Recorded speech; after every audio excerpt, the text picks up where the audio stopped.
My name is Gavin Evans, and this is my review of Red Dragon.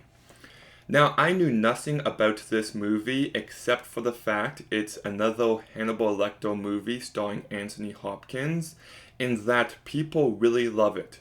So color me surprised when I get like 7 minutes into it, and it hits me, oh, this is a shot-for-shot remake of Manhunter, isn't it? And yeah, pretty much for the most part it is. There are a few differences that I did really like. In my review for Manhunter, I said it feels like we're missing an opening scene. The last confrontation between Will Graham and Hannibal before Hannibal was locked up. And we get that in this movie, and it does add a lot more floor to the story.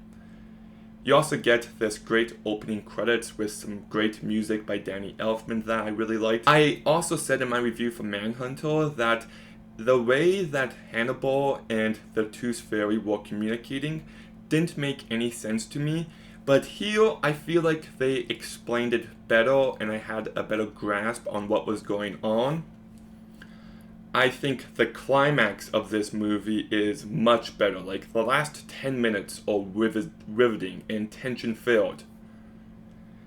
And I also feel like the Tooth Fairy is a slightly better character here. Now, all that said, I also feel like this movie has the same flaws. Like, the bottom line that the characters just aren't that interesting. Will Graham is a very lacking character, and this movie doesn't change that. And also, the first half of this movie, I was engaged, I was entertained, but the second half, when it starts focusing a lot more on the killer, that's when it lost me.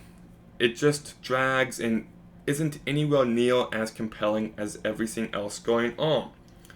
So despite the differences, at the end of the day, it still feels like the exact same movie, but also with way less style. Like, looking back at my review for Manhunter, I would bump my score up just a little bit because it sat really well with me, and I do really like what Michael Mann brings to that movie. In Brett Ratner, he makes an accessible, entertaining enough movie, but it's just lacking that style that I loved about Manhunter. So if I ever have to choose which movie am I going to watch, I will always pick Manhunter. Because they are the exact same thing, but there's a better and stronger vision behind Manhunter. And when we get to the cast, Edward Norton is severely miscast. I think he's an amazing actor. I love him in Primal Fear, love him in American History X, love him in Boardman. There's other performances from him that I love, but he just plays the villain character a lot better, and I don't think he fits Will Graham's character all too well. You also got Anthony Hopkins, who's fine in this movie. Not his best performance as Hannibal, but still fine. You've got Ray Fiennes, who I think gives the best performance here. He's great.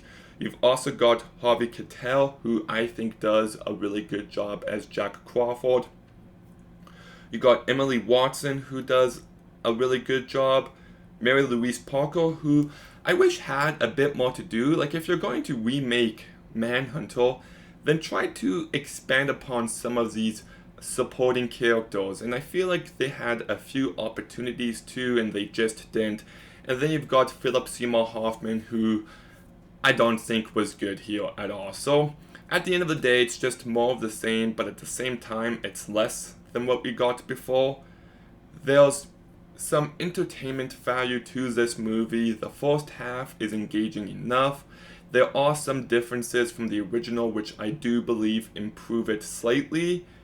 But at the same time, it's just lacking that style, and the story and characters here just aren't my favorite. So I'm going to go ahead and give Red Dragon a 5.5 out of 10. Okay, have you seen Red Dragon? What did you think about it? Let me know in the comments down below. Make sure you like, comment, subscribe.